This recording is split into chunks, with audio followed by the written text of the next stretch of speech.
Essa é a primeira live de 2022 do CRIA, né? A gente tem um trabalho, o CRIA já tem um trabalho de 12 anos nessa área, né, da garantia de direito à vida e família para crianças e adolescentes que vivem privadas deste direito. Desde a pandemia, as coisas ficaram bem mais complicadas, né? A gente passou a fazer lives virtual. No ano passado, o próprio grupo, a gente tem um grupo de WhatsApp com muitos participantes, foi combinado com o grupo da gente voltar a fazer reunião presencial. Chegamos a fazer em novembro uma presencial. E aí, esse ano, já era para ter tido agora essa reunião desse mês, seria presencial, mas a gente voltou a ter complicações dos números, né? Tanto dessa gripe como também de Covid, aí resolvemos fazer mesmo virtual.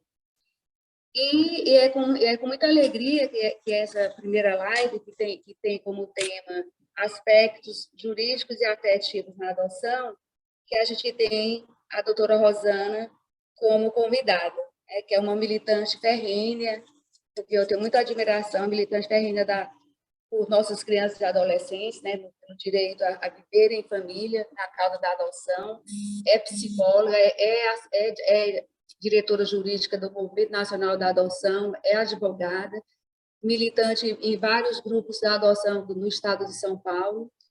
Eu gostaria até que, ao passar a palavra para ela, que a Rosana Silva se apresentasse melhor, né, dissesse quais os trabalhos que ela realiza e há quanto tempo ela vem militando.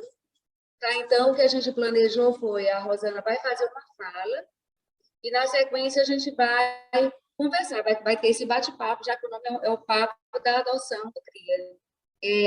Eu quero até lembrar aqui que essa semana foi uma semana bem movimentada no nosso grupo de WhatsApp, né? Uma semana onde se trocou muitas... houve muitas falas, aconteceram muitas perguntas, muitos questionamentos, e a gente vai ter, depois da fala da Rosana, a oportunidade de recolocar essas questões, essas angústias que estão sendo colocadas no grupo, né? E para conversar com a Rosana e ouvir a parte da experiência dela e da vivência dela.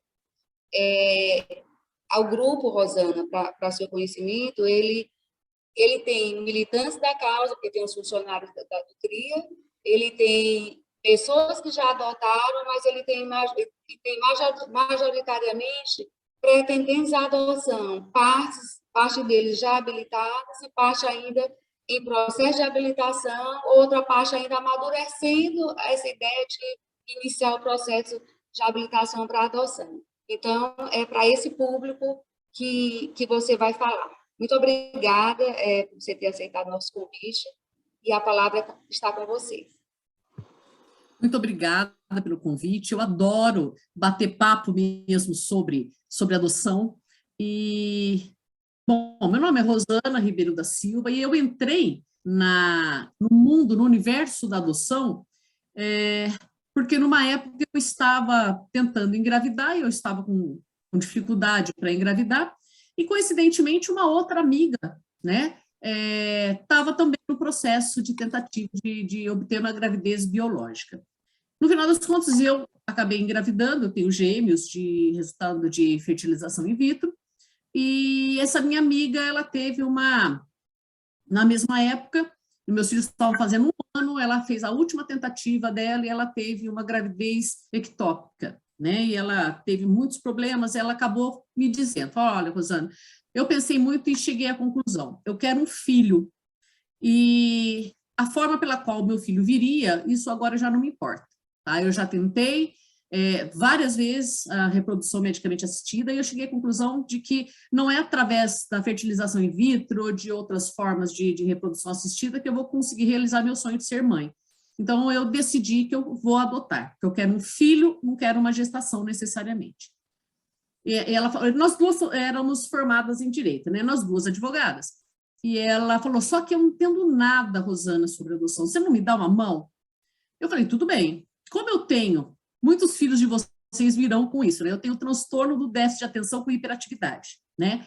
E uma das características de quem tem esse transtorno é o foco, né?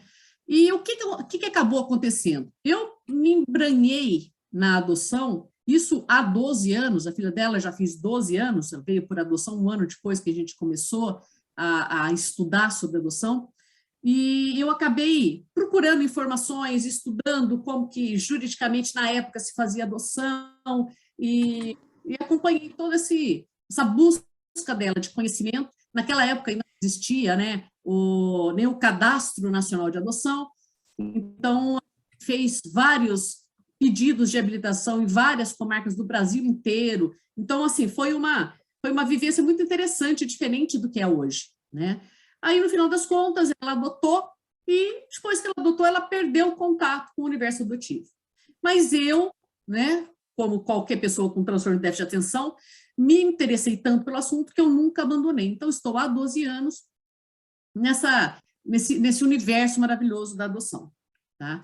Nesse meio tempo, eu conheci um grupo no antigo Orkut, chamado Adoção, Exemplo de Amor. Lá eu conheci Silvana do Monte Moreira, conheci a Lúcia Carvalho, conheci assim, ícones, que hoje são ícones da adoção no Brasil, né? E fui me encantando, e cada vez que alguém fazia uma pergunta, essa é uma característica minha, cada vez que alguém fazia uma pergunta, eu me embreava no estudo sobre aquela pergunta para eu poder oferecer respostas, né? Então, de lá para cá, né, hoje eu sou diretora jurídica de 4 grupos de apoio à adoção aqui do estado de São Paulo, o Alegra, o Alegria, o Carinhos do Afeto e o Gerados no Coração, todos aqui do estado de São Paulo, interior.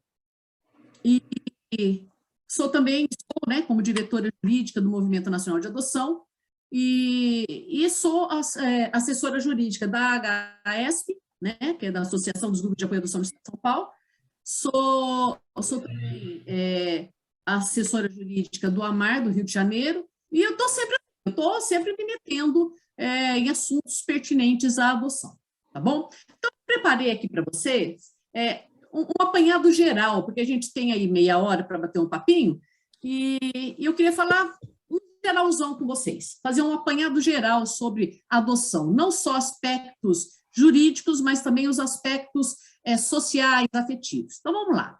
A primeira coisa é aquela decisão, né, de adotar. Você decide adotar. Então, no momento em que você toma aquela decisão, eu quero adotar, eu quero ter filhos por adoção. A partir daí, você tem que começar a pesquisar. Por quê? Porque nós somos preparados desde o nascimento para tornarmos pais e mães de filhos paridos, mas filhos adotivos. Então, a gente carece de informações sobre a adoção, tanto seus aspectos sociais, afetivos, também os jurídicos, tá? Por quê? Porque a criação dessa relação de afiliação através da adoção tem distinções nos aspectos jurídicos, sociais, afetivos da filiação biológica, tá bom? Um deles quem quer ter um filho não precisa passar por um processo de investigação judicial se você está apto a ter filhos ou não, não é verdade? Então, a mulher decide ter filho, é só ela engravidar, parir e resolver o problema. Quando a gente decide adotar, a coisa é diferente. Eu preciso entrar com o processo judicial chamado processo de habilitação. Eu tenho que passar por investigações psicossociais, nem sempre agradáveis, às vezes com perguntas extremamente invasivas, que a gente sente, às vezes, até que são impertinentes, né? Ou seja, a gente precisa de um aval judicial para poder ter filhos por adoção, tá bom? Então, veja, enquanto ao engravidar, eu sei que em 9 meses, no máximo, a criança está chegando, quando eu decido adotar, eu não sei quando é que essa criança vai chegar, tá? Porque depende muito do perfil que eu quero, da demora da minha habilitação, tá? E também da minha região.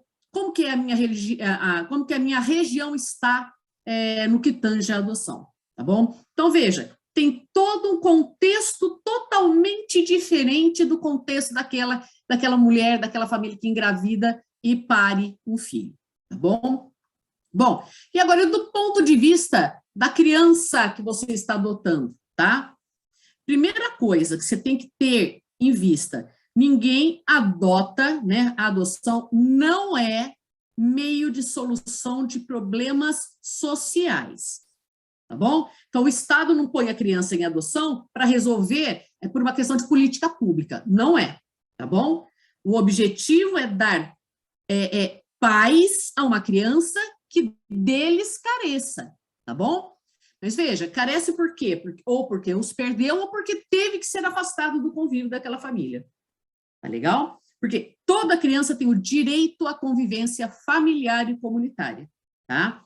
Então, olha, a adoção não é política pública, não é para resolver problemas de abandono de crianças, não tem por objetivo dar filhos a quem os queira. Isso é um ponto importante, pessoal. A adoção não tem por objetivo dar filho para quem quer adotar. Tudo bem? O foco da adoção para o Estado é a criança. Por isso que você passa por uma investigação psicossocial chamada processo de habilitação, tá bom?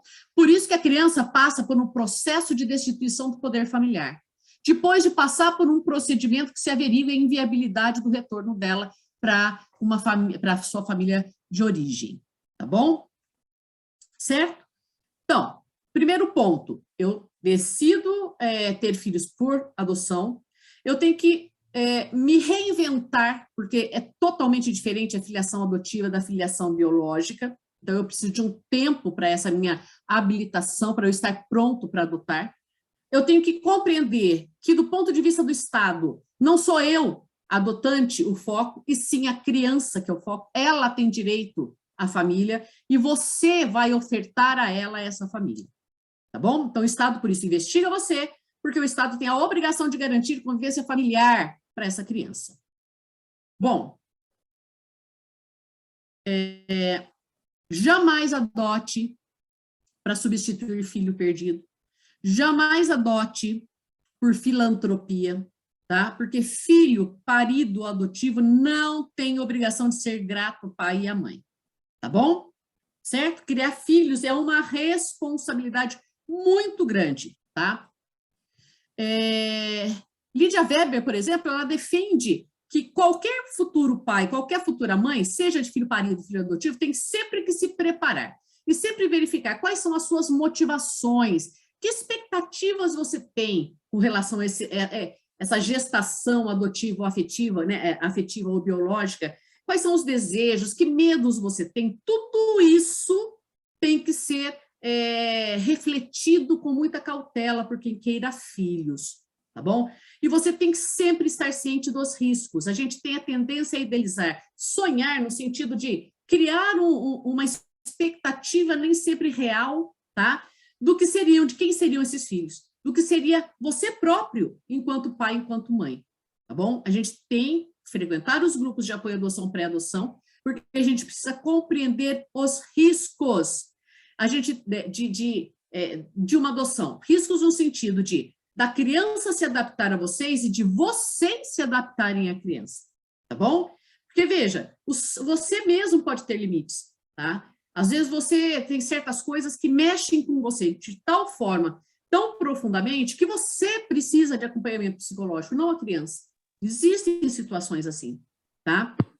Eu já vivenciei um caso de uma psicóloga, há anos frequentadora de grupo de apoio à adoção, que ofertava até gratuitamente acompanhamento psicológico para os membros do grupo, que quando recebeu a guarda para fins de adoção de uma menina de 12 anos, ela surtou, não foi a menina, ela surtou, tá bom?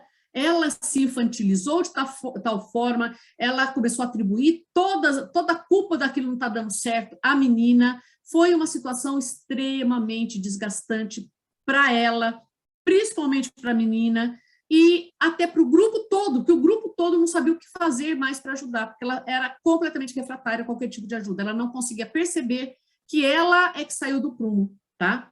Porque a criança regrediu e ela, em vez de acolher a regressão, ela própria regrediu acompanhando essa filha.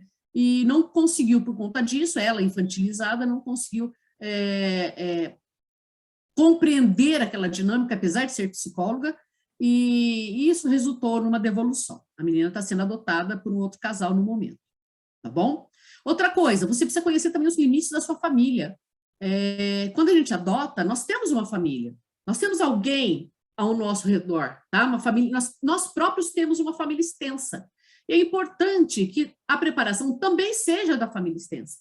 Não ocultem da família que vocês pretendem ter filhos por adoção, tá bom? Por quê? Porque se você precisa do grupo de apoio para você refletir, amadurecer, compreender o que esperar, os seus familiares também precisam desse tempo para se adaptar, tá? Para vencer a estranheza desse novo jeito, né, escolhido por você de completar a sua família.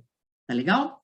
Então, é importante que o seu círculo social, seu círculo familiar, saiba da sua intenção desde o momento em que você falou, eu vou me habilitar para adotar. Eles têm que ser informados, tá bom? E muitos grupos são feitos dinâmicas para vocês compartilharem com os familiares, né? Por exemplo, filmes, né? Anne com E, a incrível Julie Hopkins, de repente uma família. Então, esses filmes, a gente sempre recomenda que vocês assistam junto com os avós, junto com os futuros tios, junto com os futuros padrinhos, tá? Então, é importante que vocês entendam que se você tem que ter tempo para se adaptar, sua família também vai precisar. Então, isso faz parte da preparação social e afetiva para a chegada de um filho, tá bom? Bom, quando a gente faz uma adoção tardia, é mais complicado ainda, essa adaptação sempre é um pouquinho mais complexa. Por quê? Porque a criança, de regra, chega com hábitos vindos da sua origem, da família de origem, do acolhimento institucional, tá? Então, a criança, às vezes, chega, se é uma criança de 4, 5 anos, ela chega dormindo, que é uma beleza, gente. Você bota ela na cama, apaga a luz, fecha a porta, ela dorme. Não dá um mês, essa criança vai levantar 500 vezes, vai falar que está com medo, essa criança vai querer que acenda a luz, essa criança, ela muda completamente o comportamento. Tá? Então, são coisas que acontecem e que nos grupos você descobre que acontece. Entende? Você precisa fazer sempre um bom acompanhamento reflexivo no seu grupo de apoio à adoção. Tá bom? Como eu já falei, então, a sociedade nos prepara para ter filhos paridos, mas não nos prepara para ter filhos adotivos. Todo mundo aqui já ouviu a seguinte expressão: quem pariu Mateus que o embale. Não é verdade? Todo mundo aqui já ouviu falar isso. Então, essa ideia que a sua família vai ter quando você fala que vai adotar. Se você não prepara a sua família para a chegada desse filho, para os desafios iniciais de uma adoção tardia, por exemplo, no primeiro trabalho que a criança te der, até por uma questão de defesa sua, né, de querer proteger você, sua família vai ser contra a criança. E vai defender que você até devolva. Olha, não está dando certo, devolve essa criança. Pega o menorzinho, né? Então, você vai enfrentar esses preconceitos, né, que na realidade estão lastreados na tentativa de proteção a você. Tá? Sua família vai focar em você, não vai focar na criança. Se você não der tempo que ela se prepare para a chegada, junto com vocês, tá bom? Então, a gente tem sempre aquela ideia. Filho parido deu trabalho, a culpa é dos pais. Filho adotivo deu trabalho, a culpa é do genitor, a culpa é do abrigo, a culpa é de todo mundo, menos dos adotantes. Tá? Vocês vão ouvir muito isso. Tá legal, pessoal? Bom, as regras, outra coisa que vocês têm que ter em mente. Ah, mas eu já tenho 2 filhos, criei 2 filhos, agora eu vou adotar um. Gente, além de cada criança ser diferente, uma da outra, os filhos adotivos trazem uma história de vida da qual você não participou, tá? Então, como você... Ops! Tá dando... Apareceu aqui, achei que ia cair, Francilene. Mas... Não, mas continuou, também me assustei. Tá bom, então vamos continuar. E, então, tem uma história de vida que antecede a convivência com você. Então, veja, essa criança traz um histórico de vida, essa criança chega com cheiros diferentes do seu, com hábitos de higiene alimentares diferentes do seu. Há uma estranheza, porque durante 5 anos que seja, você sonhou com a chegada daquele filho, você sonhou com aqueles sorrisos, você sonhou com aquele abraço, você sonhou com aquele cheirinho, e de repente a criança que chega é totalmente diferente. É um estranho, porque é um estranho.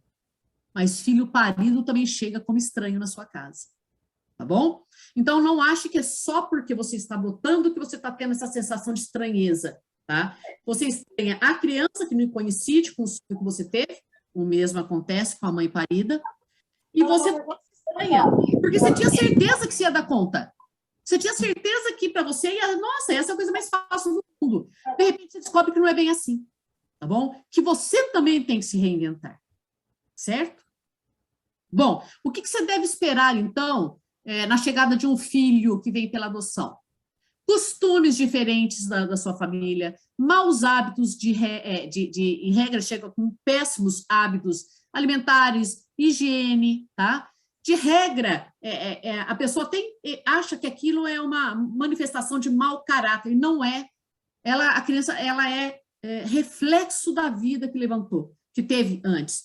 E ela vai passar, a partir do momento que vive com você, aos poucos ela vai introjetando essa nova forma de ser. Tá? Então, é necessário tempo e muita paciência, tá bom? A criança também chega sem ideia do que é família. Se ela foi tirada da família biológica, é porque a família era péssima, concorda? Então, vocês já viram que ela teve uma péssima experiência sobre família. Depois chegou no abrigo falaram que ela ia ser adotada e, nossa, ela ia ser a princesinha. Aí, o que acontece? Ela chega achando que ali ela vai ter tudo do bom e do melhor, não vai ter que fazer nada. Então, existe também essa complicação. De regra, chegam com péssimo desempenho escolar. E os pais ficam desesperados à capa de resolver esse problema. O primeiro ano da chegada de um filho com atraso escolar não deve ter prioridade a recuperação desse atraso. Esqueçam o atraso escolar durante um ano. Se você ficar angustiada demais, você coloque num reforço fora de casa. Mas, por favor, não se envolva na recuperação escolar dos seus filhos, tá? Crianças apresentam problemas de sono, problemas de alimentação, tá? Eles são crianças, às vezes, mais violentas, mais truculentas na forma de reagir, porque ela tinha que sobreviver lá da onde ela veio. Então, ela traz isso para casa. Você peita ela peita você de volta. Porque lá atrás, ou ela fazia isso, ou ela era saco de pancadas. Percebe? Então, você tem que fazer um acompanhamento psicológico, tem que colocar o seu filho no acompanhamento psicológico, porque é a adaptação. E para tudo isso, para você ter tempo, pelo menos um pouquinho de tempo, para você se adaptar à nova função de mãe, além de continuar sendo esposa, além de continuar sendo profissional, além de continuar sendo filha, apesar de continuar sendo tudo, você vai adicionar um novo papel, tá? Peça a licença maternidade. Exija a licença e o salário maternidade, pessoal. Tá bom? Vamos falar um pouquinho agora, nesses 10 minutinhos finais da minha fala, vamos falar rapidinho sobre 4 processos que toda pessoa que queira adotar deve saber que existe, tá bom? Primeiro de tudo, todos vocês sabem que se vocês quiserem adotar, vocês devem passar por um processo chamado processo de habilitação, tá bom? Processo de habilitação para adoção. E esse processo dura de 6 meses até 1 ano e meio de regra. Passou disso, é bem possível que esteja havendo algum problema, talvez você tenha até que contratar advogado. Ah, Rosane, então precisa de advogado no processo de habilitação? De regra, não. Mas tem juiz que exige. Se o juiz da sua comarca exige, você tem que cumprir o que o juiz exigiu. Tá bom? Você pode procurar, por exemplo, a Defensoria Pública. Pedir um advogado ativo se não tem Defensoria Pública. Mas aí você vai ter que provar sua hipossuficiência, ou seja, que você não tem condições de pagar o profissional e continuar se autossustentando. Tá bom? Mas a regra é, processo de habilitação não precisa de advogado, salvo se o juiz pedir, salvo se começar a dar problema. Eu atuo muito em processo de habilitação que se complicou por um laudo negativo, por qualquer tipo de problema que aconteça no procedimento, aí você vai precisar de um advogado. E o juiz vai falar, você tem prazo de 10 dias para constituir advogado. Então, sua obrigação é acompanhar pelo menos uma vez por semana o seu processo, o andamento do seu processo de habilitação, se você não tem advogado, tá bom? Segundo processo dos 4 é o chamado processo de medida protetiva de acolhimento institucional, tá bom? Então, se uma criança está numa situação de risco e é necessário levá-la para um abrigo, é inaugurado um procedimento, um pedido de medida de proteção de acolhimento institucional, tá bom? A criança deve, por lei, ficar lá no máximo 18 meses. Depois disso, ou volta para a família biológica ou vai para adoção, tá bom? Mas não é sempre isso que acontece, tá, pessoal? Às vezes ela passa anos acolhida, entre idas e vindas para a família adotiva, entre família adotiva e família biológica e o abrigo, tá? Infelizmente, isso acontece muito. Por quê? Porque a criança tem direito de ter a sua família biológica reforçada, apoiada, tá? Estimulada a melhoria, para que ela possa voltar para essa família. A gente fala, não, mas judiaram, maltrataram tanto, mas maltrataram por quê? Às vezes essa família precisava de apoio que não teve. Então, esses 18 meses servem para isso, tá? A rede de apoio social da localidade onde essa família está deve se mobilizar para tentar conseguir recuperar essa família, para que ela tenha um pouco de dignidade e, quiçá, consiga reaver a guarda de seus filhos. Mas se nesses 18 meses se constatar que aquela família não tem jeito, não tem que rolar. Tem que haver a destituição e a colocação da criança em família adotiva. Tá bom? Depois nós temos, dos 4, o terceiro processo, que chama destituição do poder familiar. Então, vamos lá, gente. Quando uma criança nasce ao mesmo tempo um poder para os pais, para os seus genitores. Esse poder chama poder familiar. Poder de ter a criança sob sua guarda, dever de proteger, de educar, de alimentar, de dar lazer, tudo. Tudo o que um pai e uma mãe devem fazer por um filho está dentro do que a gente chama de poder familiar. Se aquela família perdeu a criança porque não exerceu corretamente o seu poder familiar, o Ministério Público vai falar, olha, excelência, vai lá para o juiz falar, essa pessoa não cumpriu o que o poder familiar manda, não protegeu, não educou, não alimentou, tá? Permitiu que essa criança sofresse violências, ou seja, a criança não pode ficar nessa família. Tá? Essa família, então, tem que perder o poder familiar. Tá? Isso é o processo de destituição do poder familiar. Ele começa depois que constatado na medida protetiva que é inviável o retorno da criança para aquela família.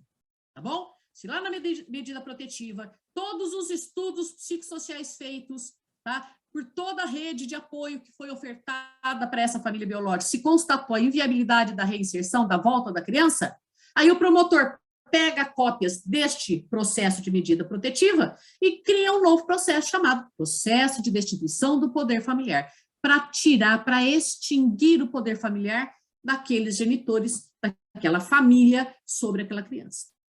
Tudo bem? Finda a destituição do poder familiar, ou seja, extinto o poder familiar dos genitores, aí surge o quarto e último processo, que é o processo de adoção. O que é processo de adoção? Processo de adoção é um processo onde eu peço para o juiz que me dê o poder familiar que foi tirado dos genitores. É por isso que você tem que esperar a destituição acabar para o juiz julgar a sua ação de adoção. Tá bom? Aí nós temos 4, então, processos. Uma coisa que é importante que vocês saibam. No estado de São Paulo, por exemplo, a maioria dos juízes concede a guarda provisória para fins de adoção dentro do segundo processo que eu falei, o processo de medida protetiva. De regra é lá que ele concede, tá bom? Por quê? Porque é ali que se constatou que não vai voltar mais para a família biológica. Então é ali que ele acaba dando a criança, colocando a criança na guarda para fins de adoção de um casal previamente habilitado. Mas você vai ter que esperar terminar a destituição do poder familiar para você receber o poder familiar através da ação de adoção. Então, se a criança ainda não está destituída quando você recebe a guarda provisória, tá? Você vai ficar, de tudo que é o poder familiar, você vai ficar com um único poder que está lá dentro do poder familiar. Tudo isso aqui é o poder familiar. Quando você recebe a guarda, você recebe só isso. É um pedacinho minúsculo do poder familiar. E é provisório. Por quê? Porque com a adoção você vai receber tudo. Entendeu? Por isso que a guarda é provisória para fins de adoção, porque a adoção vai te dar todo o poder familiar, certo? Então, ela não é provisória porque ela dura pouco tempo, ela é provisória porque ela vai durar até que você receba todo o poder familiar, tá bom? Tem juízes que não permitem que a criança vá para a família adotiva antes de concluída a ação de destituição do poder familiar. Só deixa ir para uma família nova se a família biológica já tiver perdido o poder familiar. Mas a maioria, hoje em dia, quando suspende o poder familiar, tá? Quando percebe que não tem jeito mesmo, a suspensão do poder familiar enquanto corre a destituição do poder familiar. Enquanto tiver, a partir do momento que está suspenso, a maioria dos juízes coloca sob guarda, mas avisa, ainda está em processo de destituição.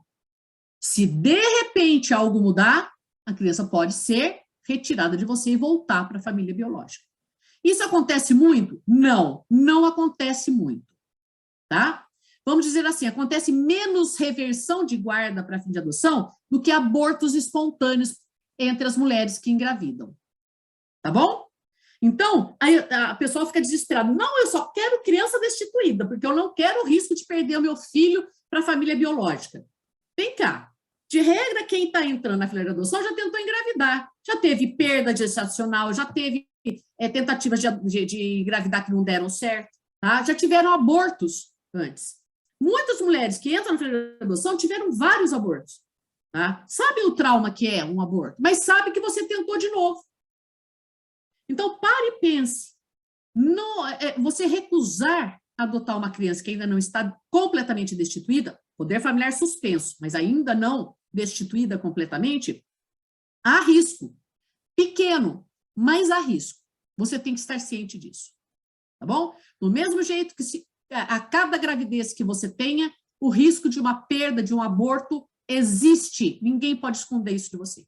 Ninguém vai falar para uma gestante, você nunca vai haver a possibilidade de você abortar. Não, isso toda mulher sabe que é possível o aborto. Por sinal, há mais aborto do que gestações a termo. A gente, às vezes, nem sabe que esteve grávida em algum momento. Tá bom? Agora, tomem cuidado. Sempre que vocês forem chamados fora da sua comarca, lógico, para adotar, você sempre tem que perguntar, a criança já está destituída? Já está em processo de destituição? Eu vou ter que propor ação de adoção ou vocês mesmos vão fazer?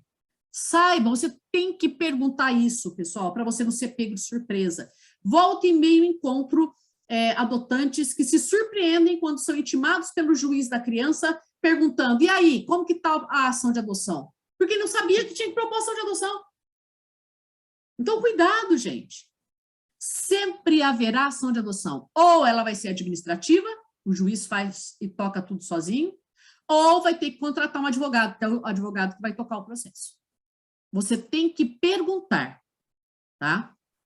Se assistente social, se o psicólogo que estiver te acompanhando, judiciário, né, da onde veio a sua criança, não souber, peça que ele pergunte para o juiz ou para o promotor.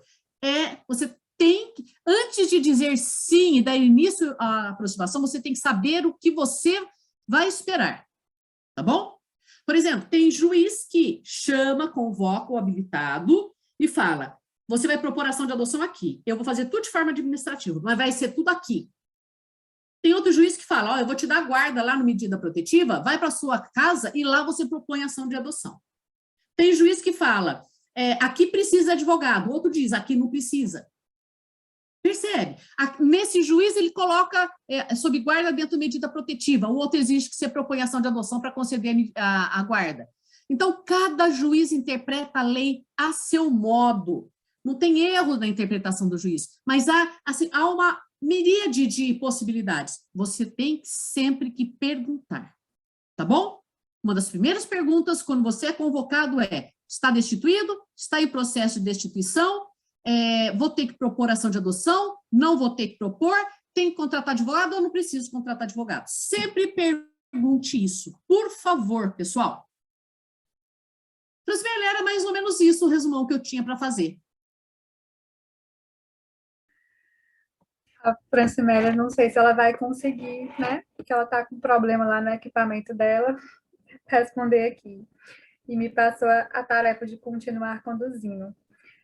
Maravilhosa a sua fala, Rosana, com vários pontos assim bem questionados pelos adotantes, né, pelas pessoas interessadas, porque as perguntas são geralmente nesses assuntos chaves que você falou aí. Inclusive, eu queria fazer uma observação em relação, primeiro, à questão da escola, né, que as pessoas muitas vezes se preocupam, já vem com a idealização, vou botar uma escola boa, vou poder proporcionar isso, vou poder proporcionar aquilo, e a gente bate na tecla, né? Isso não é a prioridade nesse momento. Você está conhecendo o seu filho E a prioridade é o fortalecimento do afeto entre você e seu filho.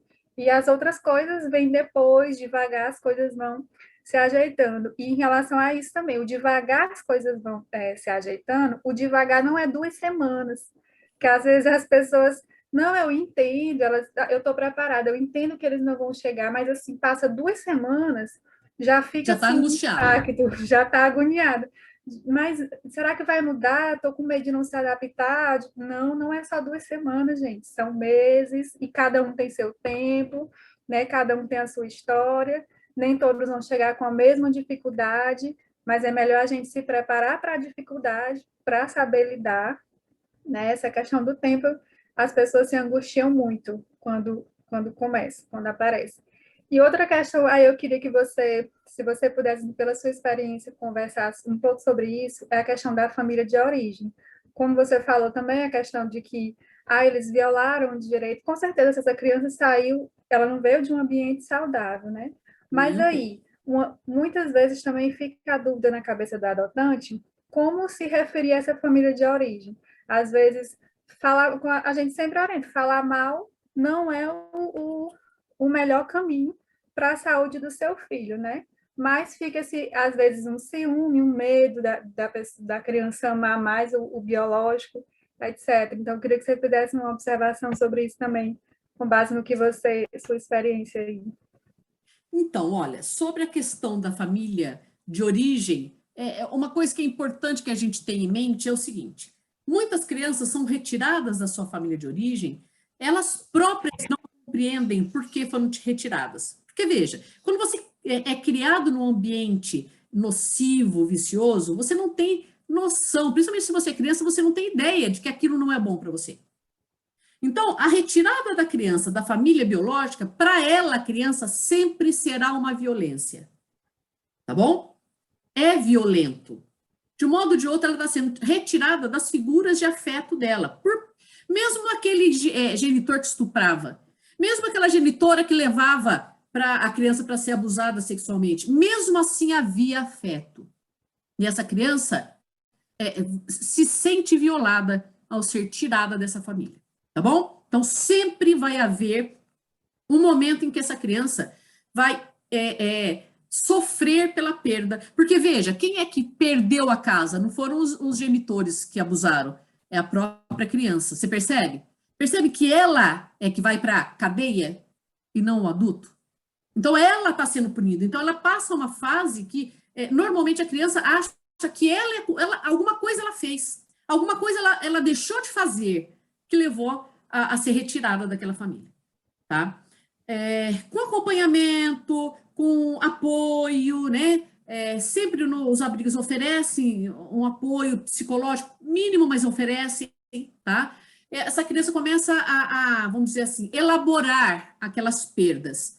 Algumas crianças, ao passar por esse processo de compreensão do que era a vida dela antes, porque a hora que ela chega na briga, ela tem um impacto de ali ela não sofrer tanta violência quanto ela sofria, de ter pelo menos comida certinho, todo o horário de comida tem lá, a escola, ela é levada para a escola, então ela está num ambiente mais protegido. Só que assim, é muito diferente de onde ela veio. E quando ela começa a se conscientizar dessa diferença e começa a se adaptar ali, ela começa a idealizar aquela família. É comum crianças de 7, 8, 9, 10, 12 anos idealizarem a família de origem. Tá? Então, começa a falar, minha mãe fazia isso para mim, a mãe fulana. Às vezes tem famílias que acostumam o filho a chamar a genitora de a mãe Joana, por exemplo. Fazia isso para mim, era muito mais gostoso que o seu.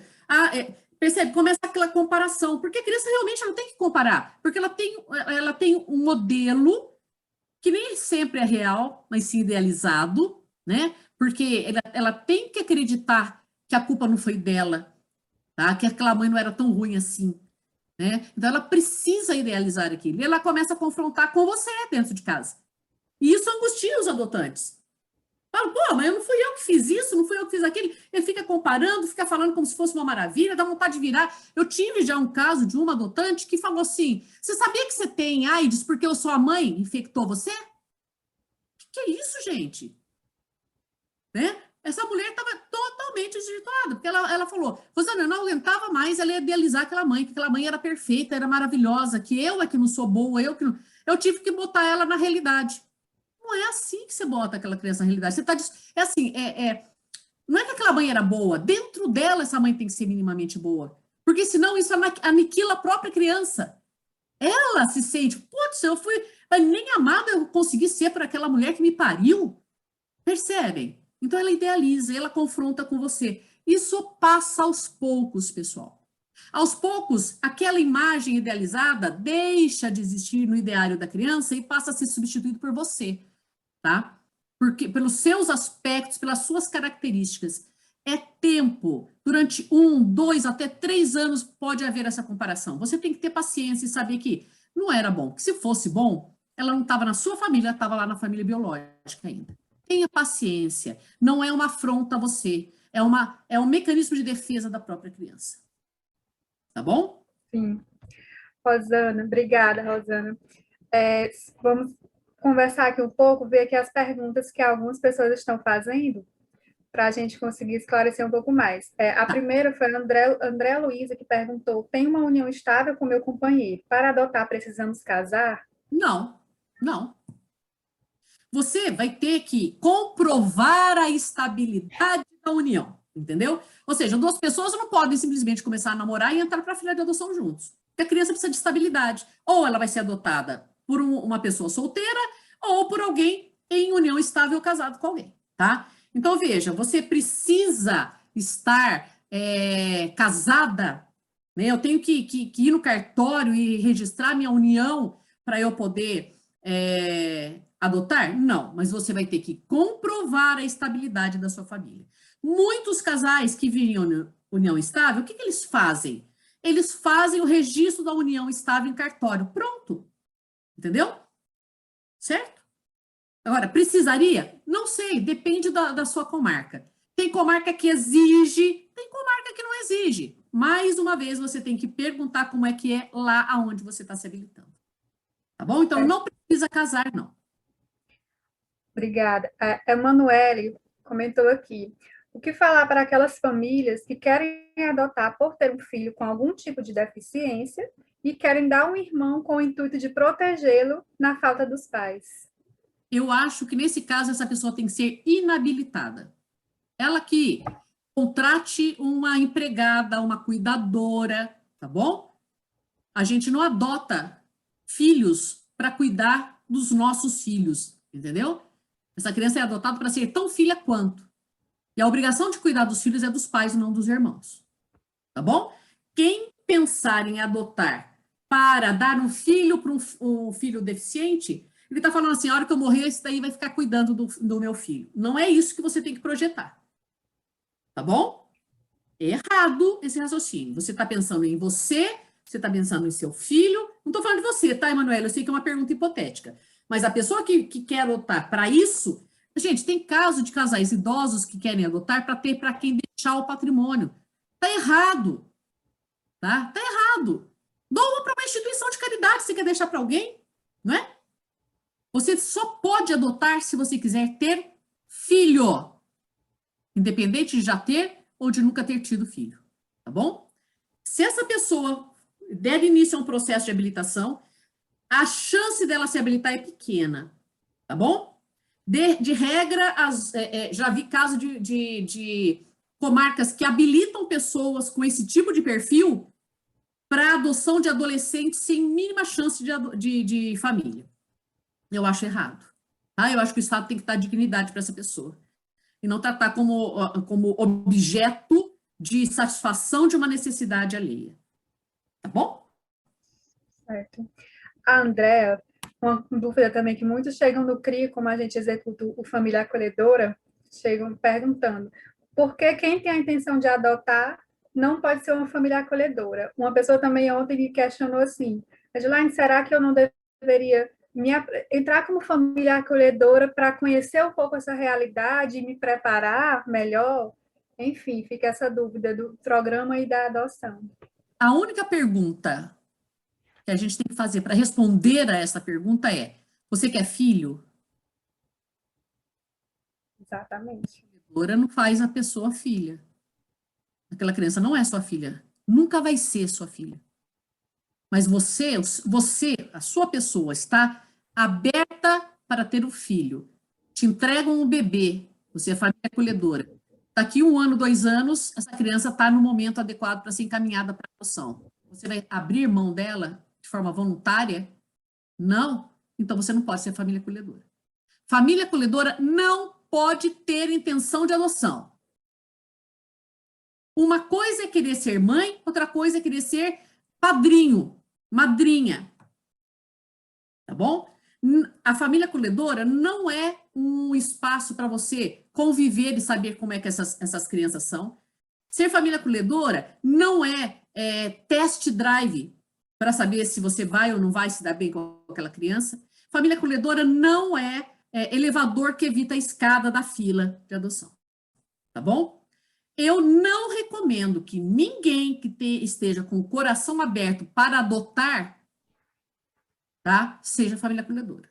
Eu sou totalmente contra, eu sugiro que vocês jamais apadrinhem uma criança, principalmente crianças dentro do seu perfil, se a sua intenção é entrar na fila de adoção e adotar. Porque você vai se apaixonar, você vai amar, e 90% dos juízes vão arrancar a criança dos seus braços para dar a quem de direito. Porque você entrou com família acolhedora sabendo que aquela criança nunca seria sua. Tá bom?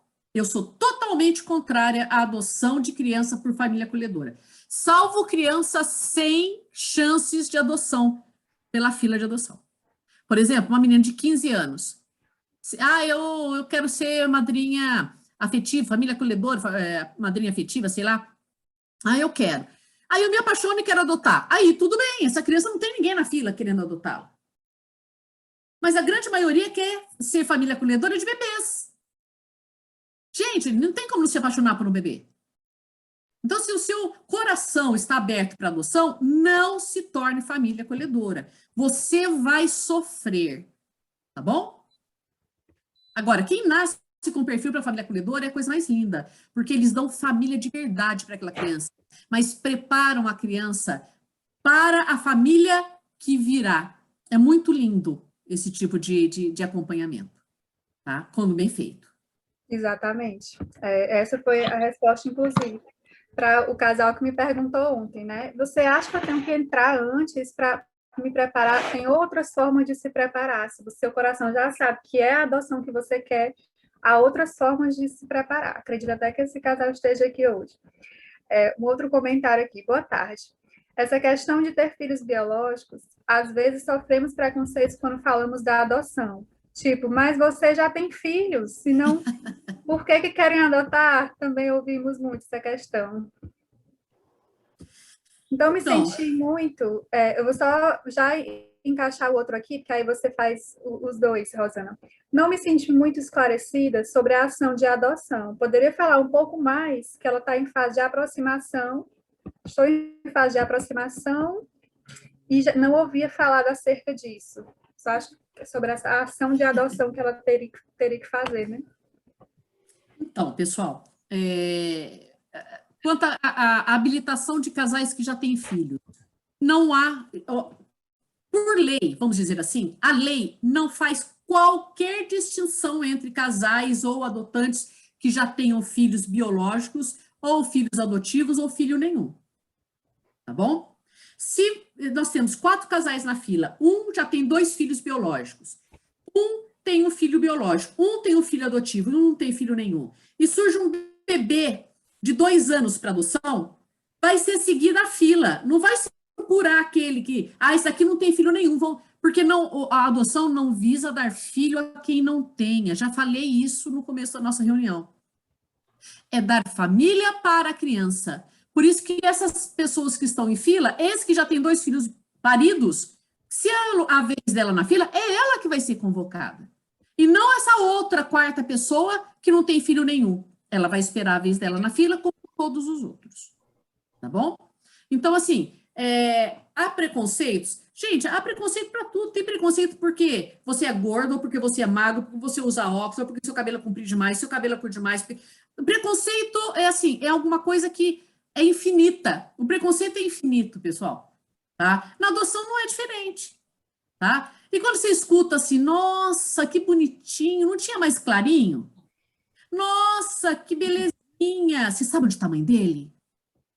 Sabe assim? Você vai escutar um monte de asneira, porque o preconceito é da natureza do ser humano, tá bom? Mas a lei não faz qualquer distinção, não tem nenhum preconceito contra quem já tem filho, contra quem não tem filho. Quem está adotando como solteiro, como casado, como convivente. Não há distinção nenhuma. A única coisa que se exige é que você esteja habilitado para se ter certeza de que você é capaz de exercer a chamada parentalidade responsável, tá bom? Agora, para Natácia, né? Sobre a ação de adoção. Então, você está em aproximação. Próximo contato que você tiver com a equipe técnica, você vai perguntar: ela já está destituída? Ah, não está. Mas já tem ação de adoção em andamento? Ah, já tem. Eu vou ter que contratar advogado para propor adoção? Eu vou ter que propor adoção aqui onde a minha filha está ou lá onde eu moro? Tá bom? São as perguntas que você vai fazer, Natácia, no próximo encontro que você tiver. Tá? Porque o que eu encontro de pais que estão, às vezes, anos com a guarda, que é a guarda sem prazo, e não sabem que deveriam ter proposto ação de adoção desde a finalização da destituição. Tá bom? A Rosemary perguntou: adolescentes que possuem vícios em cigarros, bebidas, como é tratado no acolhimento e como deverá ser tratado na família por adoção? Olha, aí vai depender do acolhimento institucional. Tem que haver sempre, principalmente quando você fala de adolescentes, tá? Tem que haver respeito pela pessoa que eles são. Porque eles não estão, o acolhido não está preso, ele não é um presidiário, tá bom? É claro que drogas ilícitas, nem na cadeia é permitido que entre, apesar de entrar, tá? Agora, se você adota um adolescente que você sabe que é viciado em cigarro, que você sabe que tem maus hábitos, você está assumindo essa responsabilidade de saber que essa criança, que esse adolescente tem esse vício e é sua obrigação como pai de tratar como você trataria se fosse filho parido seu. Tá bom? Eu não entendo muito, talvez Francimélia depois pudesse falar mais sobre isso, sobre a questão de como o abrigo enfrentaria esse tipo de situação. Tá bom? Mas eu não teria como, não tenho expertise para discorrer sobre o assunto.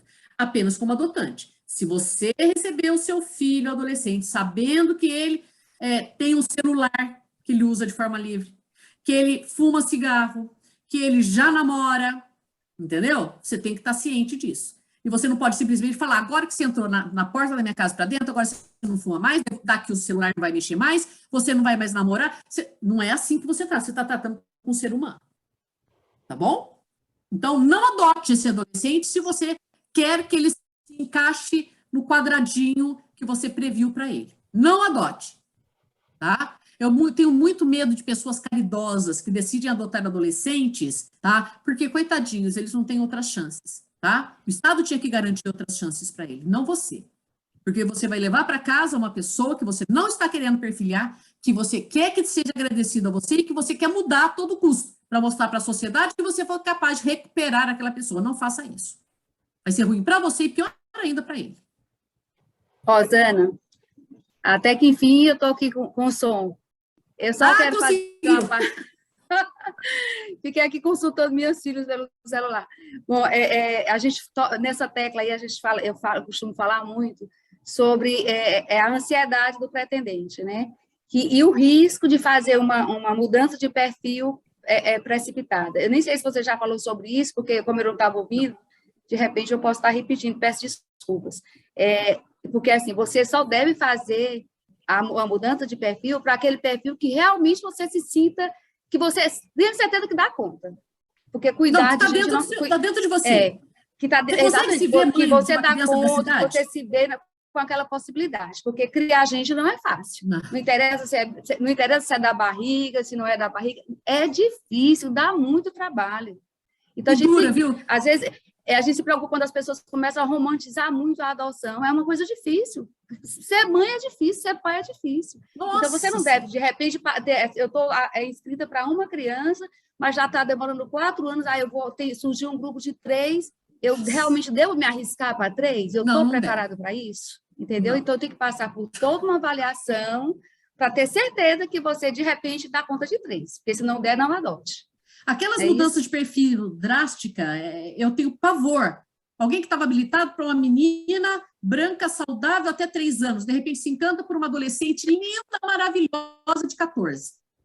Ô, gente, são etapas da vida totalmente diferentes. Não estou falando que aquela menina é inadotável, não é isso. Eu estou falando que você não é capaz de adotá-la. Entendeu? Já fiz adoção de adolescentes de 15 anos. Tá? Estava conversando, essa semana mesmo eu estava conversando com uma mãe que recebeu a filha aos 15 anos. E a menina está extremamente enciumada porque quando elas começaram a conviver, quando ela se tornou mãe e a menina filha, ela era solteira. E ela agora arranjou um namorado. Nossa, a menina está extremamente enciumada. Então, tipo assim, eu não sabia que você ia querer ter relacionamentos depois de me conhecer. Então, sabe, faz parte. Entendeu? Então, você tem que saber o que você quer. Eu quero uma criança pequena. Pessoal, aguarde. Só não realiza o sonho quem desiste dele. Tá? E eu sempre falo, sabe, Franciele? Eu sempre digo, o perfil não não é um direito, é um ônus. Tá? Por que o perfil é um ônus? Quanto mais exigência, maior o tempo de espera. Mas é um direito seu fazer o seu perfil, que aguenta, porque o pessoal faz um perfil restrito, porque criança ainda, que eu saiba, não estão sendo clonadas. Então, assim, a criança demora para ser disponibilizada para adoção. Isso. É verdade que vai demorar mais, mas é um direito do pretendente definir o perfil dele. Inclusive, eu sempre também coloco o seguinte, porque muitas vezes a gente vê pessoas culpando, né? Colocando a culpa da demora no perfil, nos pretendentes. Gente, não é isso. As nossas crianças estão crescendo nos abrigos, não é por culpa dos pretendentes, não. Nós temos pretendentes sobrando. Elas estão crescendo nos abrigos por conta da morosidade do Poder Judiciário para definir a vida delas. Você viu que estão querendo fechar? É esse o grande gargalo. Estão querendo fechar a vara da infância em Manaus? Não, que Manaus? Em Dourados. A única vara da infância da cidade é uma cidade imensa que não fechar. A Silvana do Monte Moreira, através do IBD, conseguiu indicar. Varas insuficientes, não é isso? Aí a vara já é insuficiente, por isso que a coisa não anda. Não anda. Exatamente. Então, crianças crescem, abrigo crescem. Agora, a nossa lei é ruim? Não é, né, Francinélia? A nossa lei é ótima. É ótima. No máximo que a criança tem que ficar no abrigo. Aquela família não tomou jeito nesse ano e meio, vai para adoção, ponto final. Pode encontrar Jesus na esquina, pode ser o que for. Mas foi tarde. Que fique para a próxima criança. Exato. Bom? E a gente... Porque é o direito das nossas crianças, é o direito delas a uma família que a gente está desrespeitando, né? Dando prazo e mais prazo, além do que diz a lei para as famílias. Né? A gente não está aqui, eu tenho certeza que é o mesmo pensamento da Rosana, querendo tomar pai de mãe de ninguém, filhos de ninguém. É como diz o doutor Sábio, ninguém toma filhos de um pai amoroso, de uma mãe amorosa, de pais que cuidam. Os pais que perdem os filhos são aqueles que negligenciam em algum momento, que em algum momento não protegeram seus filhos, não amaram, não cuidaram. Esses são os que perdem. E tem o prazo da lei. Então, tem que ser cumprido, porque é o direito da criança, uma família que a gente está violando. Né? Sim, e a criança tem que ser... É a Constituição, é a lei máxima de um país que fala que o lugar de criança é em família. Não é o juiz que escolhe, tá? Assim, é princípio nosso, da nossa sociedade, que lugar de criança é em família. E abrigo não é família. Sabe o que o Bittencourt mesmo fala? Se abrigo fosse bom, era colônia de férias de filho de juiz e promotor. Mas filho de juiz e promotor não vai para lá, então nem filho de ninguém deve estar lá. Exatamente. Bom, mais perguntas? Sim. Eu voltei, Medilane, mas você cuida das perguntas, eu não estou a papo. Tá. Não, tudo bem. Inclusive, são 5 horas, gente, né? Nossa live geralmente dura 1 hora, mas então tem mais 2 perguntas que são importantes aqui. Aí nós vamos encerrar com elas. A Josélia perguntou, tem alguma dificuldade de adoção para quem é solteiro? Não, de forma alguma. Vem cá, calma. eu já encontrei gente falando, estão me dificultando a habilitação porque eu sou solteiro. Mas veja, é solteiro, mora com os pais, vive às custas do pai. Você tem que ser autossuficiente. Mas então eu não posso morar com minha mãe? Claro que pode, mas você tem que provar a sua autossuficiência. Não é que você tem que provar que a sua mãe não vai ter mais um filho em casa, mas sim um neto. Percebe? Então, o fato de você ser solteiro não te inviabiliza de forma alguma a adotar. Tá bom? Sobre a adoção intuito persona, o Diego e a Priscila estão perguntando o que é, como é a questão da legalidade, qual conselho você dá sobre ela? Vamos lá. Adoção intuito persone, adoção dirigida, adoção direta, adoção consensual, ela não é crime no Brasil. Presta atenção nisso, gente, porque tem muita confusão. A adoção intuito persone é quando o genitor e a genitora entregam essa criança para uma pessoa específica. Tudo bem? Esse é o primeiro critério. O segundo, por que entregou para essa pessoa? Entregou porque essa pessoa foi lá assediar? Entregou porque essa pessoa deu uma televisão, deu plano de saúde, deu o parto? Se teve qualquer troca entre adotante e genitores, aí é crime. Aí é crime. Aí é tráfico de pessoas com fins de adoção. É cadeia para todo mundo. Mas se eu tenho, por exemplo, uma prima que pariu uma criança, não quer criar essa criança, eu sou família dessa criança. Eu tenho prioridade. O ECA deixa claro. Se alguém não quer ficar com a criança, tá? A família tem que ser consultada no prazo de 90 dias. Ela tem que falar se vai ficar ou não vai ficar com a criança. Está escrito lá no artigo 19A, parágrafo 4º, se não me engano, do Estatuto da Criança e do Adolescente. Tudo bem? Está escrito lá. Não quero criar meu filho? Tudo bem, ninguém é obrigado a criar o filho. Vamos falar da sua família extensa. Tem ali um avô que quer criar? Vai criar com guarda. Tem uma tia, que tio pode adotar sobrinho, tá, pessoal? Uma tia que, não, eu quero, mas eu quero adotar. Tá bom, vamos lá, vai adotar a criança. Pode. Isso é adoção intuito persone. Eu já fiz adoção intuito persone, várias adoções intuito persone. Sempre entre famílias que se conheciam antes da gestação, que tem respeito, tem confiança entre mútua, tá bom? Eu tenho um caso que é muito engraçado, 2 irmãs de São Paulo e 2 irmãs da minha cidade. Uma das irmãs de São Paulo teve 2 filhos, que hoje são filhos de uma das irmãs da minha cidade. A outra irmã teve uma filha, que foi adotada pela irmã que adotou os outros 2 meninos. Então, os primos são criados juntos como primos, e os irmãos são criados como irmãos. E todas as famílias sabem, tanto é que os demais filhos daquela outra família, volta e meia, tem que passar férias aqui da nossa cidade, ou nossas crianças vão para lá, percebem? Então, isso é adoção intuito persone.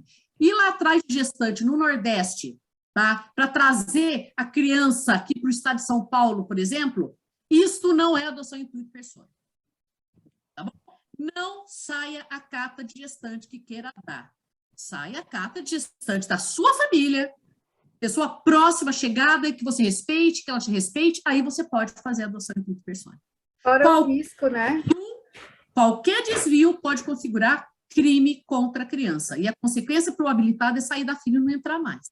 Se você foi condenado por crime contra a criança, porque bateu em filho, porque não pagou pensão, ou seja lá o que for, você não vai adotar. Tá bom? Eu acho que só mais uma ressalva aí, Rosana, é que não obrigatoriamente só parentesco, né? Em vínculo de parentesco. Se existe vínculo de afinidade entre aquelas famílias, isso porque é o que na verdade, é o prioritário, é o vínculo afetivo e de afinidade, não é isso? Sim, tem mais alguma pergunta? Tanto é que o meu conceito que eu defendo de família extensa não é só linhame biológico, é sim o linhame afetivo. Tá afetivo. Bom? Exatamente. Sim, mais alguma pergunta? A última é do Altair. Existe alguma brecha na lei que determine a possibilidade dos grupos de adoção ter uma atuação direta junto à vara? Não, a lei é claro, o Estatuto da Criança e do Adolescente é claro ao dizer que a vara, a rede de proteção, a família dos municípios deve estar em contato contínuo, com troca contínua com os grupos de apoio à adoção. Tá? O CRIA próprio é um exemplo disso, né, Francinélia? Existe a recomendação, né, dessa aproximação com os de apoio à adoção, que a gente sabe a importância dos grupos de apoio à adoção, dessa troca entre os pares. Agora, isso depende, como é uma recomendação, depende de da cabeça, né? Depende de cada magistrado. Sim, a recomendação do convênio. Mas o próprio Estatuto da Criança e do Adolescente diz que o grupo de apoio vai intervir na preparação do adotante. O próprio lei diz de forma clara, tá bom? Contempla os grupos de apoio à adoção. Até o Plano Nacional de Contempla também, até a busca ativa. Uhum. Entendeu? Isso. Né? A gente, cada vez mais, a gente está ganhando espaço, viu, pessoal? É importante. As perguntas se encerraram, gente. Obrigada, Rosana. Mas passa a palavra agora para a Francimélia. Rosana, você quer uns 2 minutinhos para fazer um fechamento do seu raciocínio? Uns 3 minutos? Olha, pessoal, eu acho que as perguntas aqui foram muito pertinentes. São perguntas que todos têm, mas às vezes a gente fica meio acanhado de perguntar. Então, alguém perguntou e todo mundo teve a oportunidade de ouvir. É isso, esse espaço de bate-bola é importante por causa disso. É importante também palestras fechadas, mas eu acho que o bate-papo é onde a gente mais aprende. Então, parabéns ao CRIA, parabéns a vocês que estão propiciando esse momento de bate-papo. Ele é fundamental. E eu sempre estarei à disposição, porque realmente eu adoro bater papo sobre adoção. Muito obrigada pela oportunidade, pessoal, muito obrigada pela presença. Estou muito feliz de ter estado aqui com vocês. A gente que agradece muitíssimo. Eu, com certeza, logo na sequência, vou ouvir o que eu não pude ouvir, porque estava com esse problema técnico aqui. Mas, então, assim, nós temos aqui mais de 20 pessoas, mesmo agora já no final, mas o bom de ser tudo gravado é que fica e outras pessoas poderão ver, né, Rosana? Então, sim, agradecer a você muitíssimo pela sua disponibilidade, pela sua contribuição tão rica aqui para a gente. E é isso. E agradecer a cada um e a cada uma que tirou esse tempo para estar aqui conosco e para conversar conosco. E o CRIA está presente e à disposição de cada um individualmente, assim como a gente continua funcionando até de 8 às 17 horas para conversar também pessoalmente, tá, gente? Muito obrigada. Rosana, paz, muita paz. E muito obrigada. Obrigada. Gratidão. Fiquem todos com Deus. Tchau. Amém.